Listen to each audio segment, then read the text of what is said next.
Good evening भाई लोग, हमारे स्टार्ट करेंगे चैप्टर 3 एलपीजी। उसमें एक टॉपिक है हमारा that is industrial reforms, financial reform, trade reform. ये रिफॉर्म्स हमारे बहुत इंपॉर्टेंट है।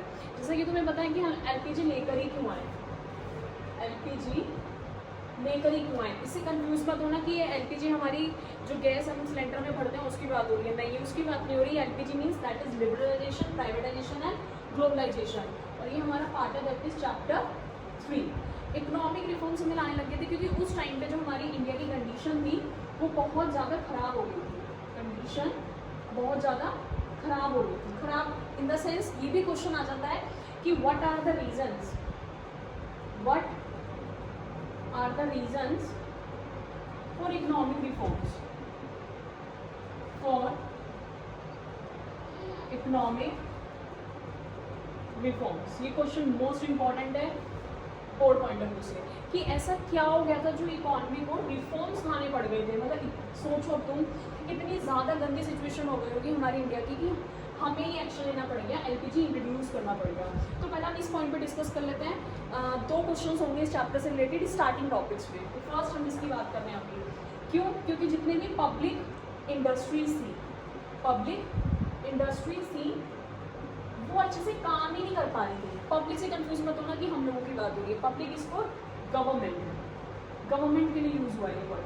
तो गवर्नमेंट इंडस्ट्रीज काम ही नहीं कर पा रही थी, मैनेजमेंट अच्छा नहीं था या उनके पास पैसे की कमी थी और काम करने की सोचते थे। तो तुम्हें पता है कि पहले से करप्शन चलता आ रहा है, वो संभाल ही नहीं पा रही थी इकॉनमी को। तो यहाँ पे पब्लिक इंडस्ट्रीज बहुत खराब हो गई थी, दैट इज इन शॉर्ट कह सकते हो poor. And second is deficit in BOP, deficit in BOP. What do you mean by deficit? Deficit means that is कमी, पैसे की कमी होगी थी बीओपी में। कमी कब होती है? जब हमारा एक्सपोर्ट कम है और इंपोर्ट ज़्यादा है। और तुम कह सकते हो export means you are sending, you are selling goods to be another country और receiving a money, that is it is recorded on credit side and import is recorded on debit side. तो credit side कम थी और debit side ज़्यादा थी। तो हम इतनी ज़्यादा प्रॉब्लम में आ गए थे कि हम टोटली इंपोर्ट के लिए बाहरी कंट्रीज पे डिपेंड हो गए थे और हमारे पास पैसा आ नहीं रहा था, तो डेफिसिट हो गई बीओपी में। सिंपल।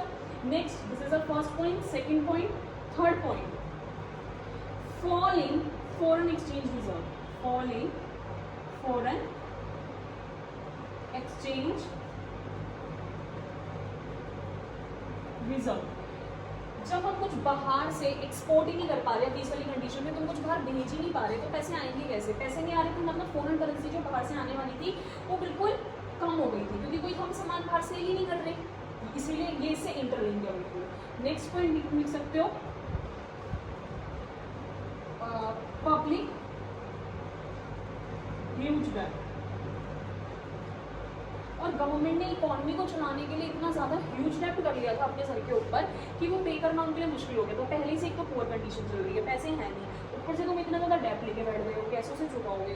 तो ये सारे रीजन सुन सकते हो 1 2 3 4 की बहुत ज़्यादा ख़राब हो जाने की वजह से हमें ये एक्शन लेना पड़ गया कि अब तो ऐसी कंडीशन थी कि एलपीजी हमें इंट्रोड्यूस करना पड़ेगा। जैसे कि मैं नॉर्मल रियल लाइफ की बात करूँ, अगर तुम अपना घर नहीं चला पा रहे अच्छे से तो तुम्हारे पास लास्ट ऑप्शन क्या होगा कि घर को सेल कर दो, ठीक है, या कहीं से पैसे अरेंज करते हैं।